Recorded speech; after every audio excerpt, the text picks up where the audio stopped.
Romanos capítulo 8, este versículo es muy favorecido por el cristianismo para hacer mención de él siempre. Romanos 8, 28.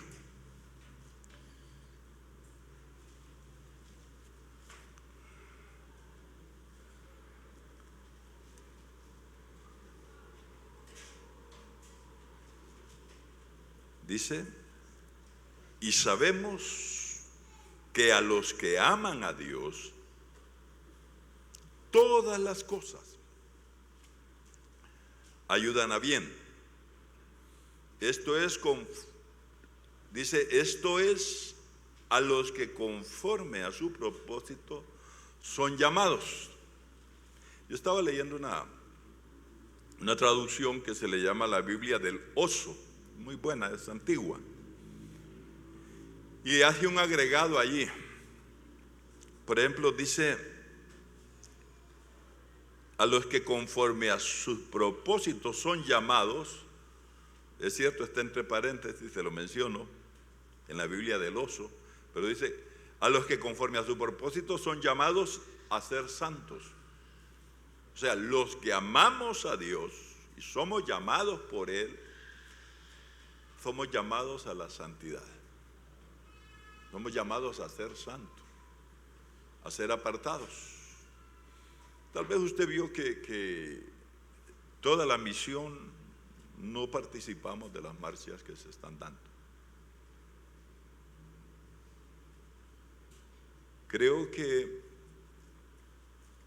Sí creo en la oración pública, que se hace en público. Cristo oró en público. Pero es más necesario en lo secreto. La victoria de nosotros, los hijos de Dios en este mundo, no está en las calles, está en los aposentos. Me gustó mucho lo que decía el hermano Jorge. Qué bonito pensamiento, ¿verdad? No ponga los pies, ponga las rodillas cuando se levanta. Excelente pensamiento.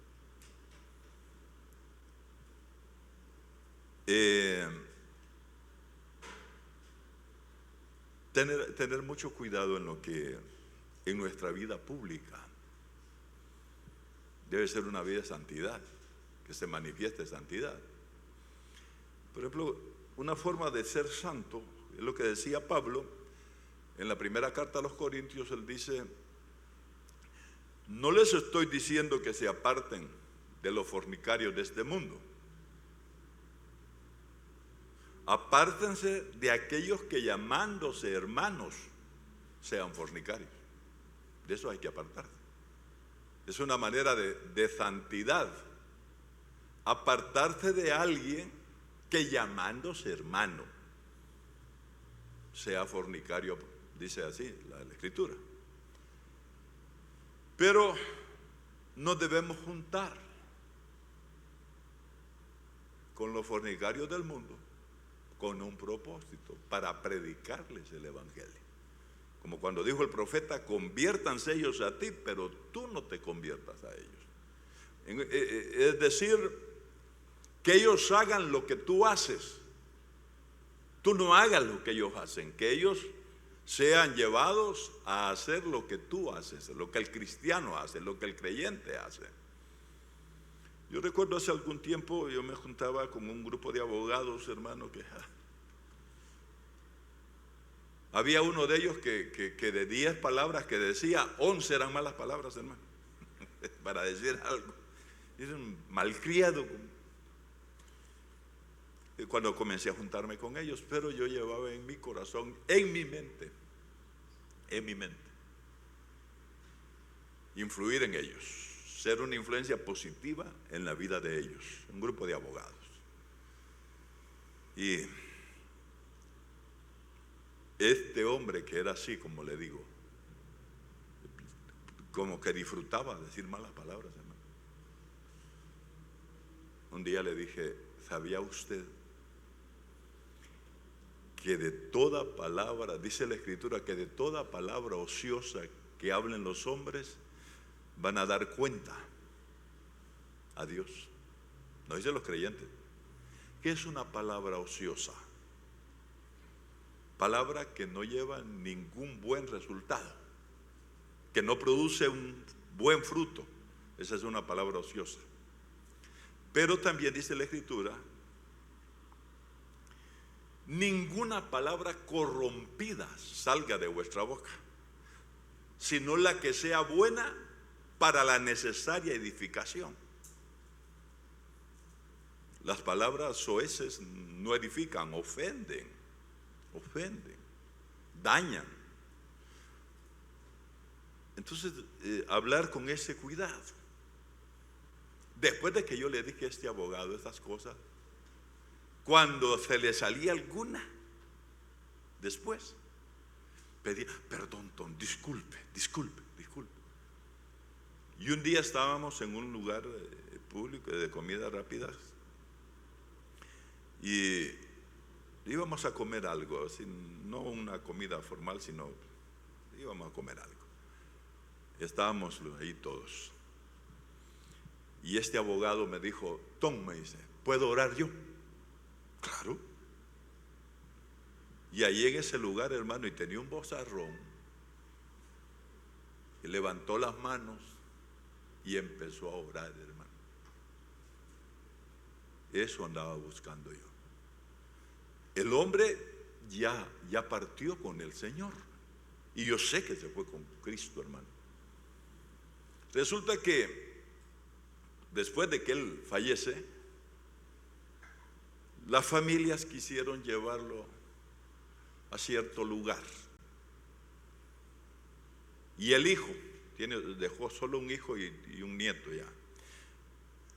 Pero el hijo le dijo: mi papá no era de esa religión, mi papá era cristiano, no lo vamos a llevar allí. Dije yo: bendito sea Dios, se logró el objetivo. Amén, bendito sea el Señor. Y eso es lo que se requiere: influir nosotros en el incrédulo, en el fornicario de este mundo. Pero del fornicario que está en la iglesia y que canta y adora y hasta danza, de ese apartémonos, hermano. Porque hay. Procuremos nosotros la santidad. Me llamó la atención esa traducción de la Biblia del Oso que dice,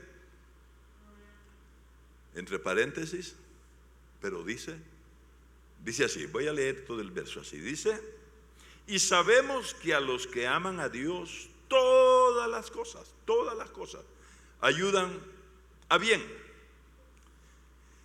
¿Para quiénes es esto? Esto es a los que conforme a su propósito. Esa Biblia del Oso dice conforme a su designio. ¿Sabe lo que es un designio? Es algo que no se va a mover. Y Dios tiene esa bendita capacidad. Nosotros podemos ser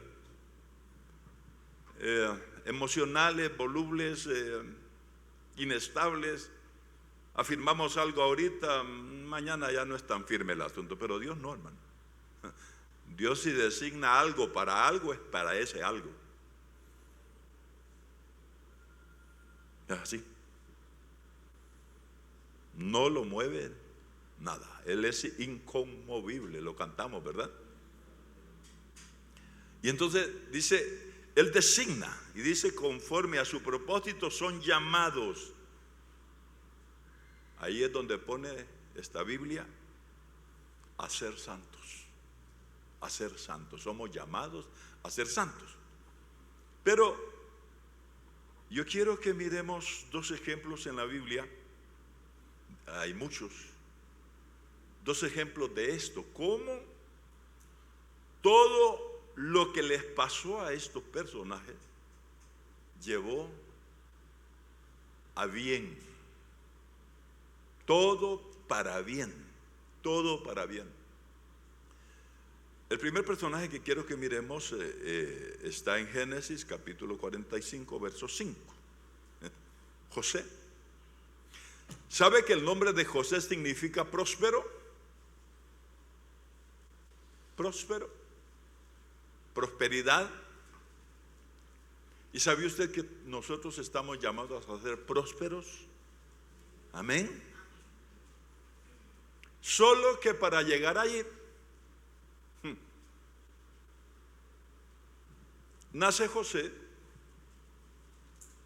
hijo de Jacob, y sí lo tuvo en alta estima el papá, pero los hermanitos para nada, hermano. A los hermanitos les caía mal José. Le decían el soñador y lo miraban con envidia. ¿Cómo una familia tan selecta y selecta por Dios? La familia de José. Una familia que estaba llamada a ser tan influyente y tan determinante en la humanidad. En la humanidad. Acuérdese que en esos hijos de Jacob estaba Leví, estaba Judá, y de Judá viene David, Salomón y Jesús. Por eso le decía, una familia tan influyente en la humanidad, en el plan de Dios, una familia tan importante, pero todos, hermanos, unos buenos envidiosos. Judá envidioso, Rubén envidioso, y Rubén no se diga, hermano, Rubén era hasta incestuoso. Por eso perdió la primogenitura, por incestuoso Rubén. Mire qué hermanito los que tenía Próspero, ¿verdad? Yo me acuerdo de mi amado hermano Adrián, el nombre de él era José Adrián, y de ese José él se gloriaba de llamarse José, y ahora, hermano, está próspero. Amén. Ya quisiera estar donde está, de prosperado que está, hermano. Pero una parte de su ser está bien abajo, está bajo tierra. Pero la mejor parte de él está en lugares celestiales. Lo mejor de él está en lugares celestiales. Está bien prosperado. Me impresiona, hermano, lo que dijo el Señor acerca del hermano Adrián. Usted lo dijo a alguien, porque ese alguien le preguntó: ¿y por qué te lo llevaste? Dos ovejas se llevó el Señor en un mismo día. Y alguien le preguntó al Señor: ¿por qué, Señor? Le dijo el Señor, le respondió Dios y le dijo: porque ya estaban listos. Pero ¿por dónde pasaron, hermano? Bueno, pues José, este caso de la Biblia, la envidia de los hermanos, hermano. Mire qué cosas. José pagaba, como debemos hacerlo nosotros también, pagaba con bien los males que le hacían. ¿Sabe qué andaba haciendo cuando sus hermanitos envidiosos, cargados de rencor, de odio, de resentimiento, hermanitos de él, en cuenta Judá y Leví? Son casos muy excepcionales en la familia, hermano. Leví, Judá. Usted sabe por qué lo digo, ¿verdad? Pero ahí estaban cargados de rencor, de odio, de resentimiento, de malestar y de malos pensamientos, pensamientos asesinos. Lo querían matar, pero uno de ellos dijo, Judá dijo: no lo matemos, mejor metámoslo aquí. Y lo echaron en una cisterna. El próspero, ¿dónde estaba? En un hoyo. ¿Cuántos aquí han pasado por hoyos, hermanos profundos, hablando ya metafóricamente?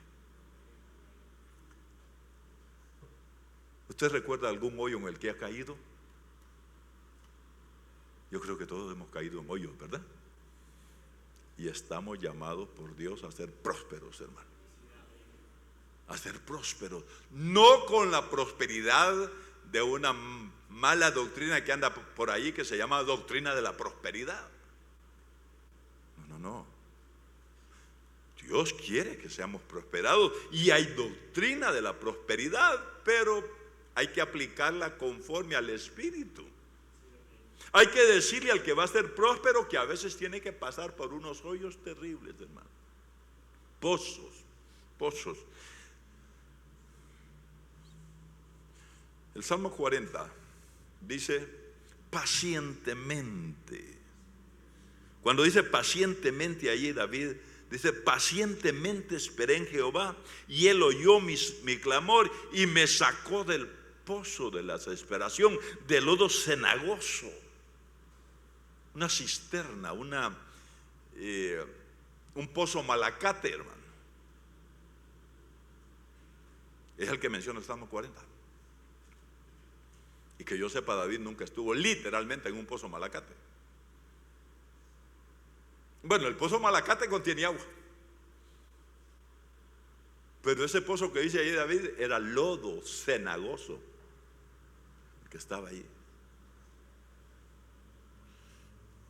David, el más grande rey de Israel aquí en la tierra, el más famoso, pero pasó por un lodo cenagoso. Y dice, y allá en el hoyo, ¿qué hay que hacer cuando estamos en el pozo? Clamar. Qué gran recurso el que nos queda, hermano. Perdón, clamar. Y él oyó mi clamor, dice, y me sacó del pozo de la desesperación. ¿Usted ha estado desesperado alguna vez? Sí, hermano. Yo sé que todos los hijos de Dios pasamos por momentos de desesperación, desesperanza, pues. No vemos por ningún lado. ¿Qué miraba José allá en la cisterna donde lo echaron? Muro negro aquí. Por donde veía, hacia donde lanzaba la mirada, lo que había era aquello negrura era un pozo. Mire por dónde el próspero. Yo me fui al punto álgido cuando le voy a mencionar esto. 45:8, perdón, 45:5 es, hermano, 45:5 de Génesis. Ahí está ya el hombre, ya en el top, arriba. Pero antes de llegar allí, se lo voy a leer y vamos a seguir viendo lo que pasó antes de llegar hasta allí.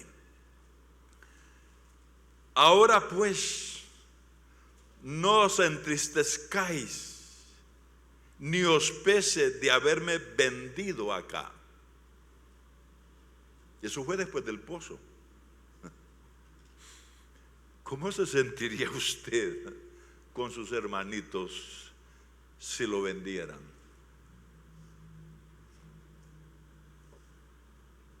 Lo vendieron. Los hermanitos de él lo vendieron. Bueno, primero lo querían matar, después lo meten al pozo. Lo sacan del pozo, ¿para qué? Para venderlo, hermano. Y lo venden, y el hombre cae en gracia con su amo. Tenía un amo terrenal, Potifar, ¿verdad? Un oficial del ejército enemigo, del ejército de Faraón. Qué tramos de vida más raros, ¿verdad? Tenía altibajos. ¿Cuántos de los que estamos aquí experimentamos altibajos? A veces estamos, hermano, que con explosiones de júbilo, ¿verdad? Pero a veces nos vienen nos cae la depre, ¿verdad? Y es que yo no sé quién le ha dicho al cristiano que estamos eximidos de un montón de vicisitudes. Al contrario, la Escritura dice, muchas son las aflicciones, pero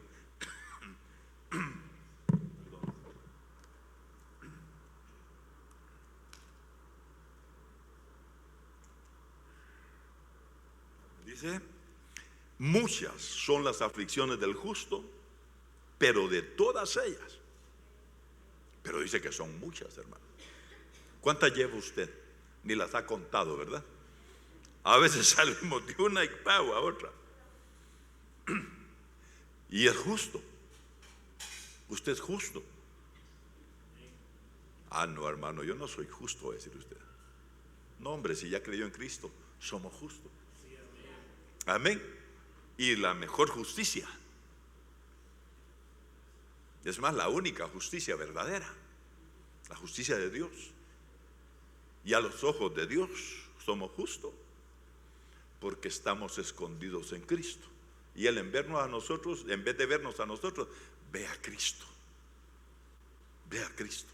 Si nosotros estamos escondidos en Cristo, Él ve a Cristo. Y Cristo es justo. Bueno,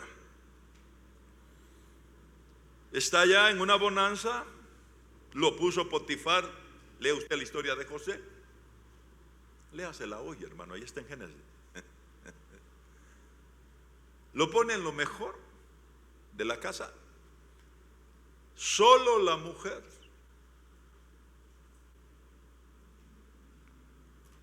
Le había dicho, cuidado.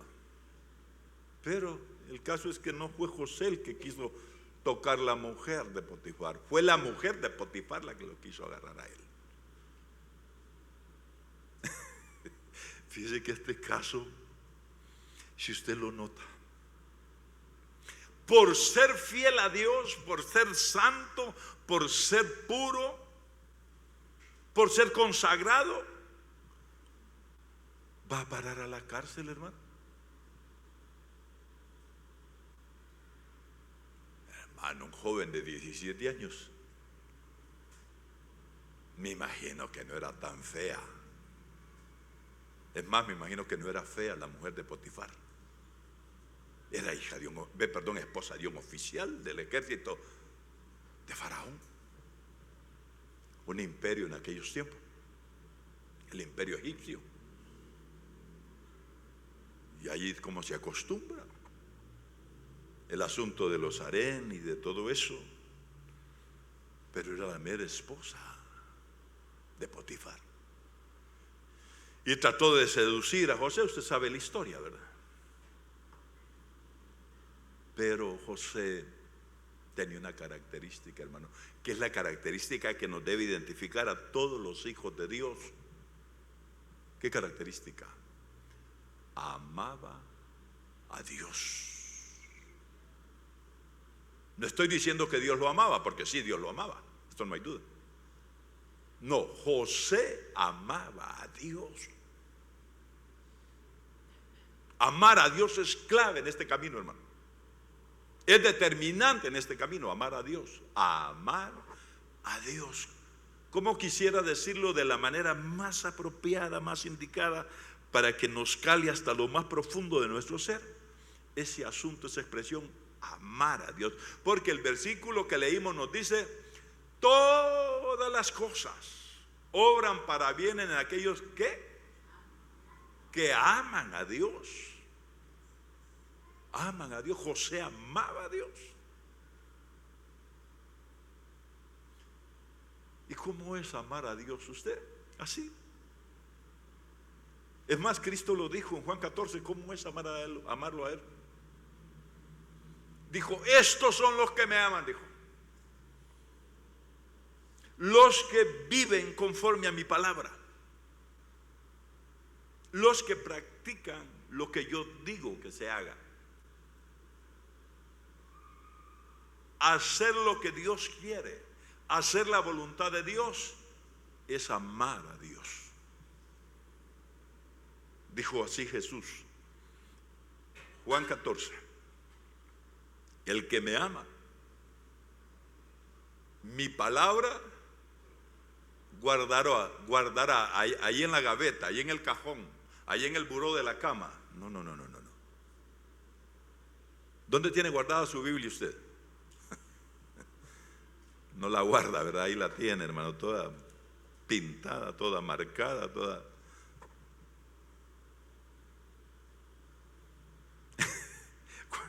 Mire, no es que hay que maltratar la Biblia, pero cuando la Biblia dura tanto tiempo nueva, es sospechoso, ¿verdad? Pero a veces hay páginas que, por supuesto que no es correcto, ¿verdad? Pero manchadas allí hay unas manchitas allí de huevo.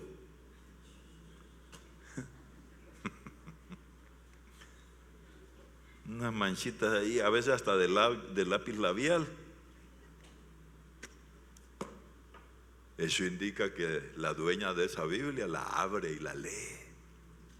Por supuesto hay que cuidar la Biblia, ¿verdad? El manuscrito, pues el literal, lo escrito. Pero no hay que cuidarla tanto como para dejarla guardada toda la vida en un lugar. Hermano, yo he visto, yo he sido testigo de gente que tiene su Biblia y no la ha sacado de la cómoda nunca. Reliquia. No, la Biblia no es para hacer reliquia, hermano. La Biblia es para vivirla, para practicarla, para estudiarla, para escudriñarla. Así, mire, así, la Biblia es para esto. Vamos a Esdras capítulo 7, verso 10.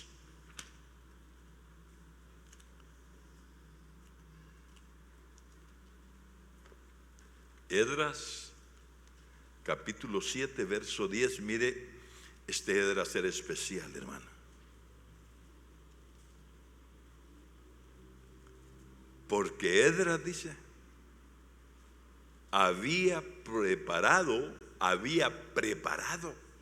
su corazón. ¿Para qué?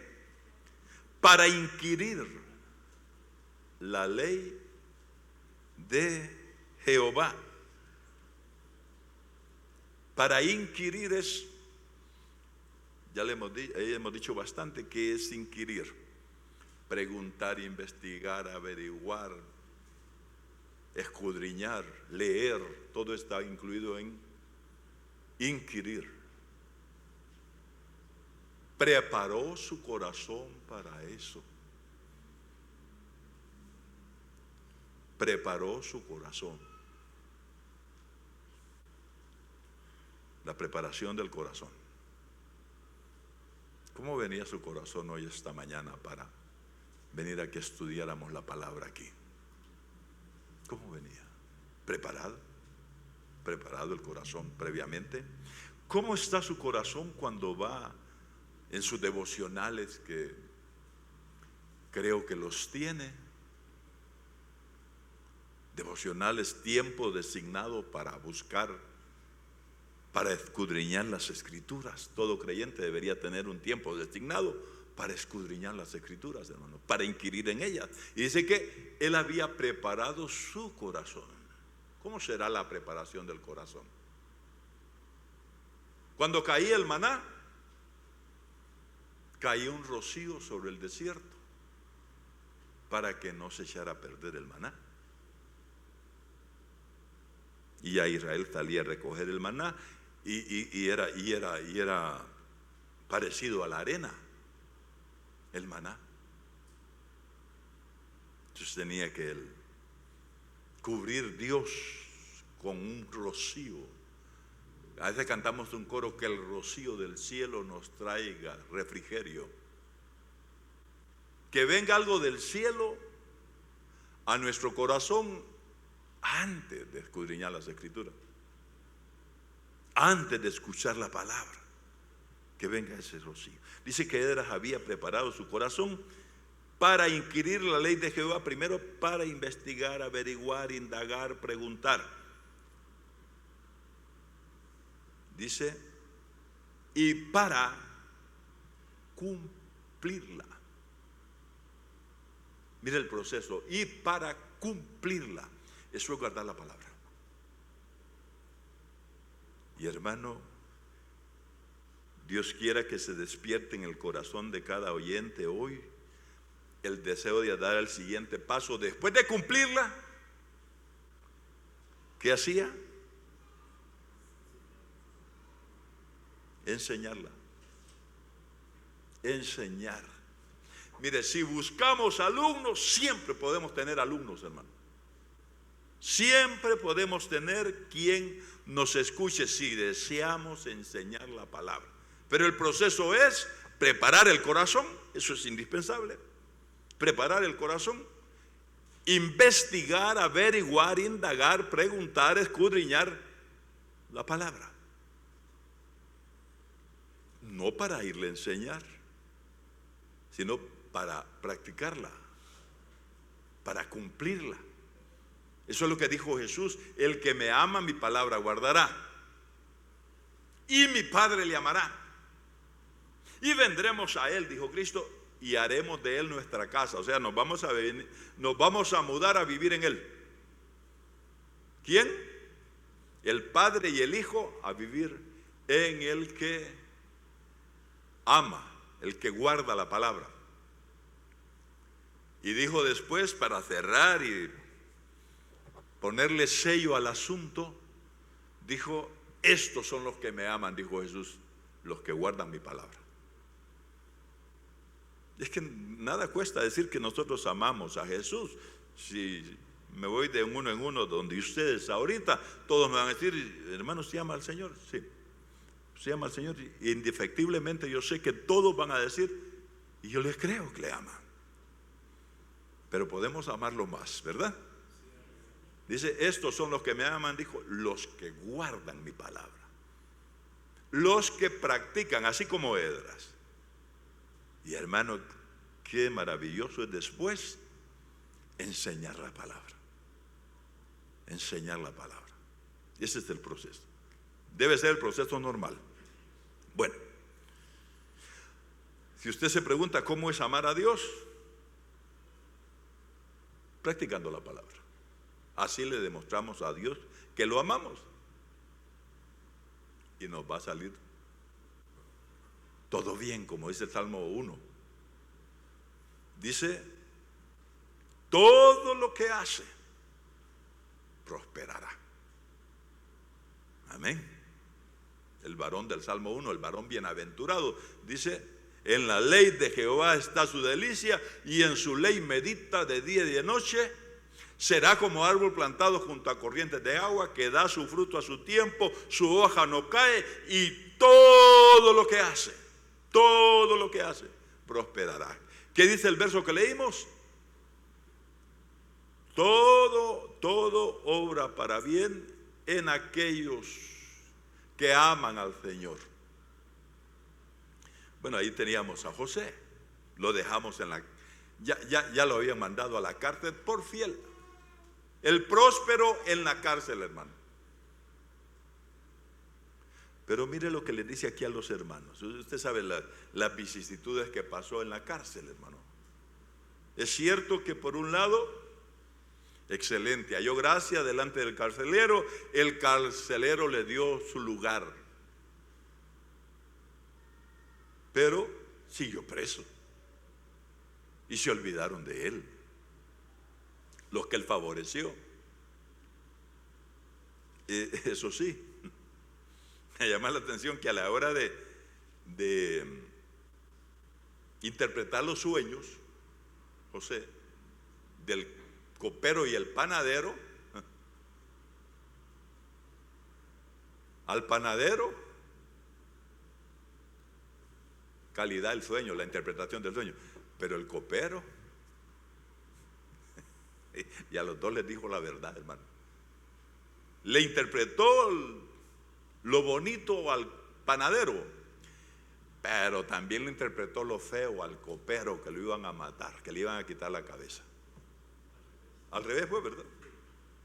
Al panadero, seguro.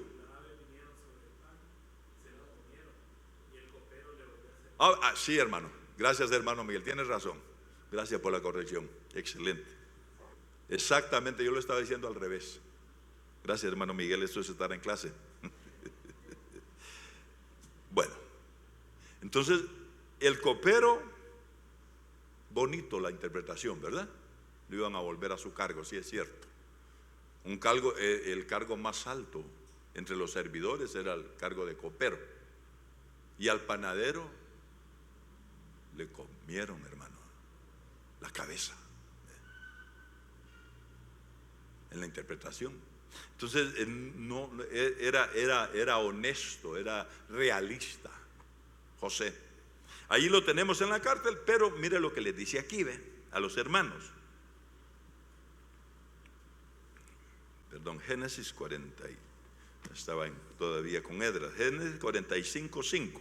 Ahora pues no os entristezcáis ni os pese el haberme vendido, porque para preservación de vida, o sea, para bien, para preservación de vida me envió Dios delante de vosotros. ¿Con quiénes estaba hablando? ¿A quienes estaba favoreciendo?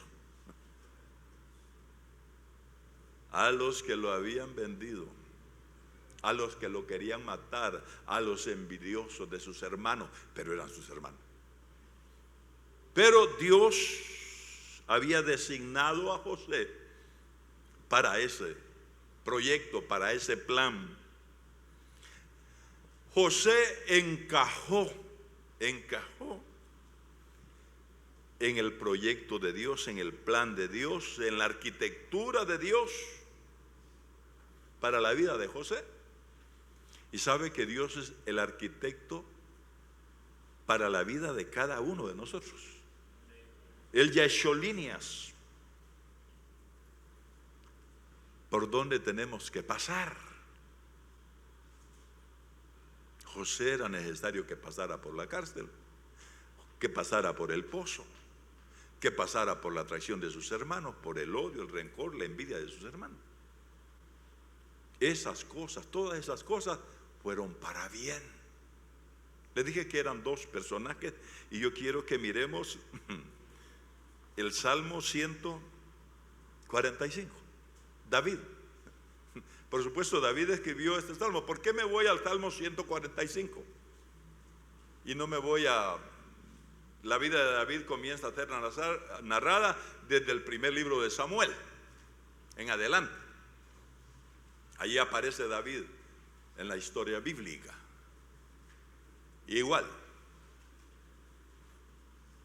menospreciado David. Hermano, 7 hermanos viviendo como reyes en la casa. Y a Davidcito a cuidar ovejas al desierto, que se pasan unas, hermano. ¿Y por qué lo sé yo? Porque he leído en la Biblia la que pasan los pastores. Y tengo 45 años de ser pastor. No de ovejas literales, pero sí de ustedes, hermano. Y solo yo sé las que he pasado. Mi esposa en parte, mis hijos en parte, pero hay cosas que mi esposa no sabe por dónde pasé, hermano. Bueno, pues David ya lo mandaron a cuidar ovejas. Moisés fue un cuidador de ovejas, literal. David peleándose con osos, con leones. ¿Usted cree que eso es bonito? ¿No cree que de vez en cuando se ganó un zarpazo de un león? Que se lo aruñaron los osos, porque dice que peleó con osos. Solamente porque Dios le dio fuerza. Dice que desjarretaba leones. ¿Qué es desjarretar? Agarrar las mandíbulas y abrirlos.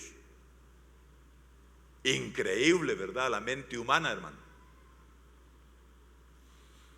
Pero creíble para los hijos de Dios.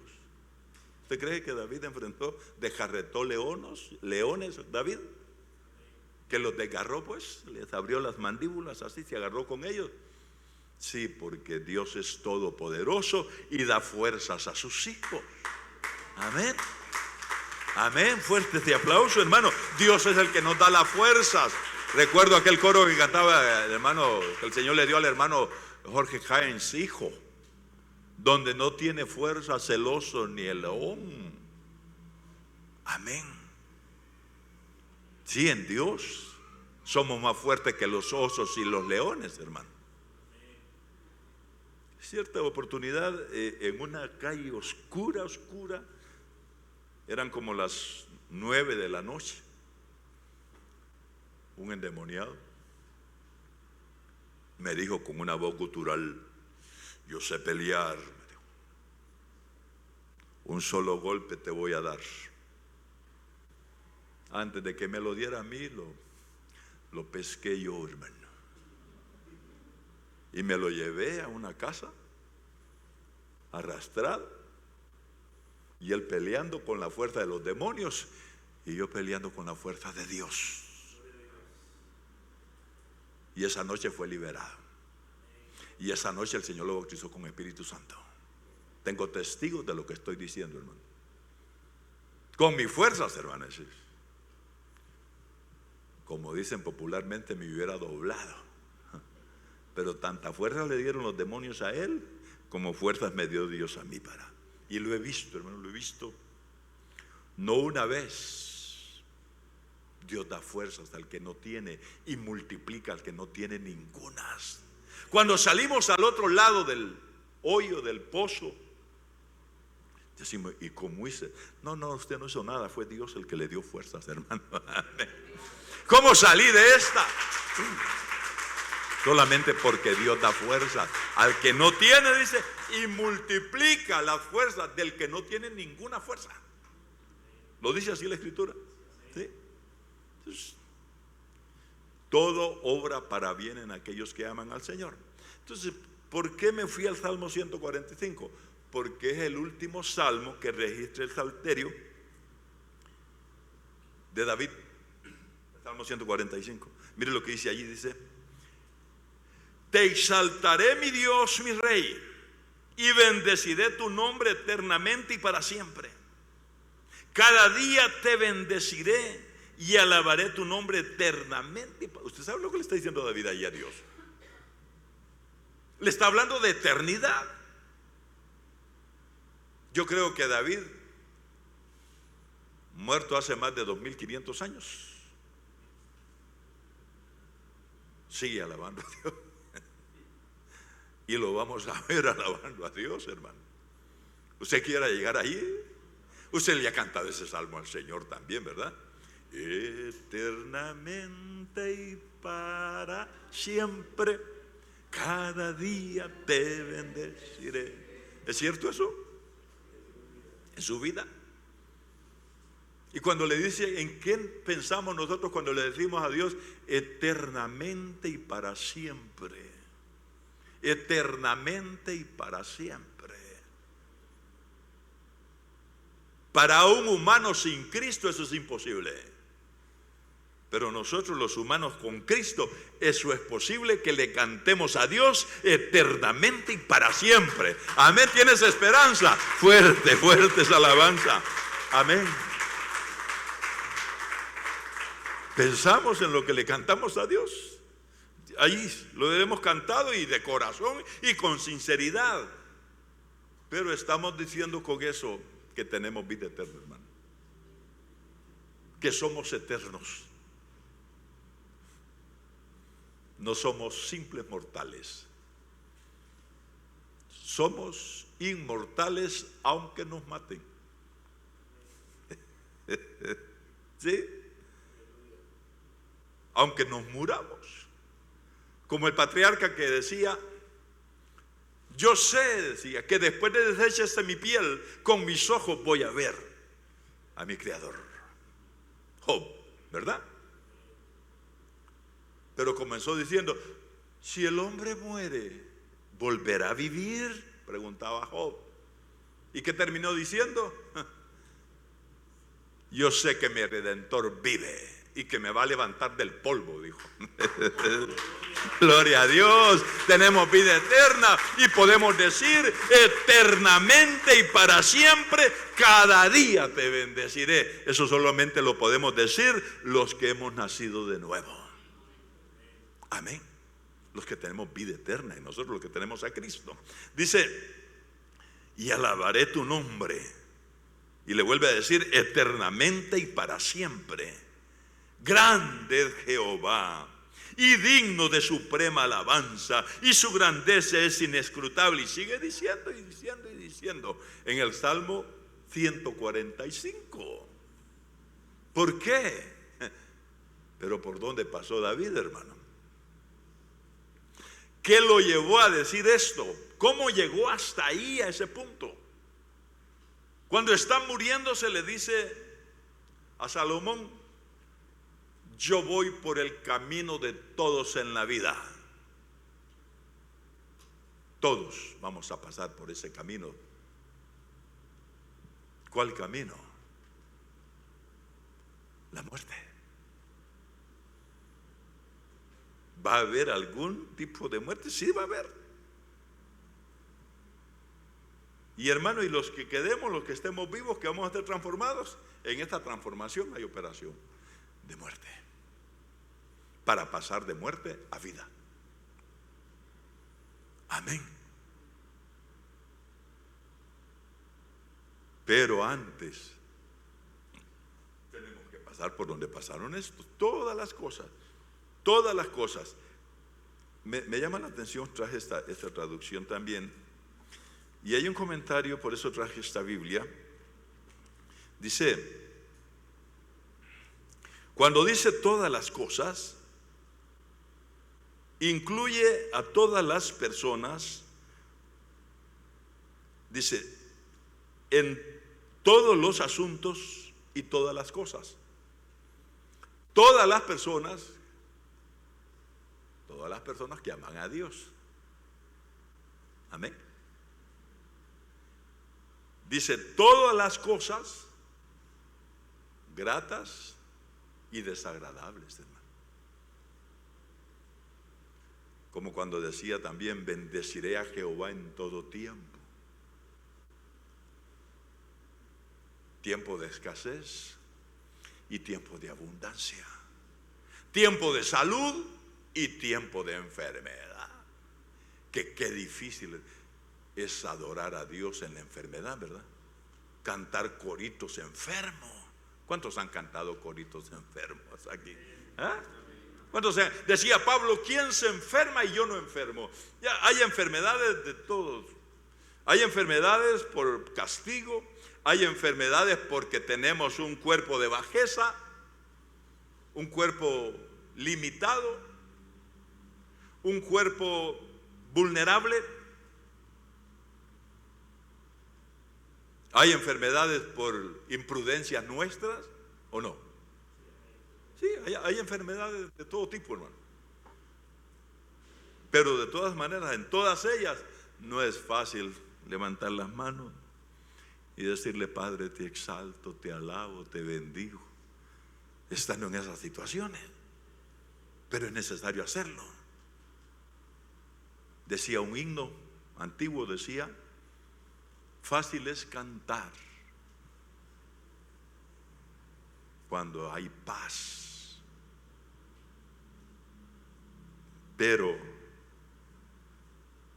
es mejor cantar cuando no hay paz. ¿Eh? En la aflicción, decía el himno, es mejor cantar. Fácil es cantar cuando abunda la paz, pero en la aflicción, decía el himno, es mejor cantar. Tipo Job, sin hacienda, sin hijos, sin salud, se postró y dijo, Jehová dio, Jehová quitó, sea el nombre de Jehová bendito. No tengo nada, ni tan siquiera salud, pero sea el nombre de Jehová bendito. Ya me acordé como decía el himno, fácil es cantar cuando reina la paz, pero en la aflicción es mejor cantar. Así. Cuando reina la paz es fácil, hermano. Cuando la refri está llena es fácil. Cuando dormimos en king size y edredones bien mullidos, es fácil alabar a Dios. Pero cuando no hay nada de todo eso, en la cárcel de Filipos, capítulo 16 del libro de los Hechos, apretado los pies en el cepo, a medianoche, con hambre, no habían cenado. Dice que Pablo y Silas cantaban himnos al Señor y los presos los oían. No hay que cantarle a los presos, hay que cantarle a Dios, y Dios va a liberar a los presos que haya. A medianoche, cantando, no coritos, himnos. O sea, los himnos se caracterizan por su extensión, ¿verdad? Cantando himnos al Señor. Dice, los presos los oían, pero ellos estaban. Es asunto vertical lo de los signos, y el efecto va a ser horizontal. Hubo un terremoto, hubo milagros, hubo portentos, hubo prodigios, y después yo creo que Pablo tenía este lema: primero el deber y después el placer. Otro lema que anda por ahí: al mandado y no al retozo. ¿Por qué digo esto? Porque Pablo, después de la cárcel, se fue ¿a qué? No dijo deme de comer, no, a predicar a Cristo. ¿A quién? Al que le había apretado los pies en el cepo. A ese, a la familia de él le fue a predicar, y después los bautizó. Inmediatamente después de que creyeron, los bautiza, y después de bautizarlos dice que le sirvieron la comida. Allá como por las 6 de la mañana debió haber sido, ¿verdad? A la medianoche los ubica, no nosotros, lo ubica la Escritura a Pablo en la cárcel. Como a las 2 de la mañana, ya bautizando a los creyentes, a los nuevos creyentes. No hay que darle largas al asunto del bautismo, hermanos. No hay que darle largas. Tras de que cree la persona, debería bautizarse. A la luz de las Escrituras lo veo. Porque Pablo bautizó inmediatamente a esa gente. No es por regla, no vamos a, porque hay otro bautismo. Jesús se va a bautizar a los 30 años, hermano. Por su misión, por su función y todo eso, lo bautizaron a los 30 años. Pero después se mira en la Escritura que, en otras palabras, no podemos nosotros enmarcar en un tiempo eso y decir así es, en tal tiempo hay que bautizar. Cuando está la oportunidad, cuando está la ocasión y se dan todos los elementos para bautizar, hay que bautizar. Amén. Ya este es asunto y otro tema, pero viene al caso mencionarlo. David adoró a Dios, hermano, en situaciones. Hay salmos, y yo quería entretenerme allí en el Salmo 103, que David también. Pero me mudé al 145 porque, le repito, en el Salterio es el último salmo que se menciona, que es salmo de David. Después los demás salmos hasta el 150 ya no son de David. Parece que el 145 es la cereza del pastel, a la conclusión que llegó, después de haber pasado por un montón de situaciones calamitosas. Qué horrible, hermano. Usted sabe lo que hizo Absalón con David. El hijo. Lo traicionó, lo desterró, lo anduvo buscando para matarlo, hermano. Absalón, el hijo. Y las que hicieron los hijos de David, hermano. Qué terrible, ¿verdad?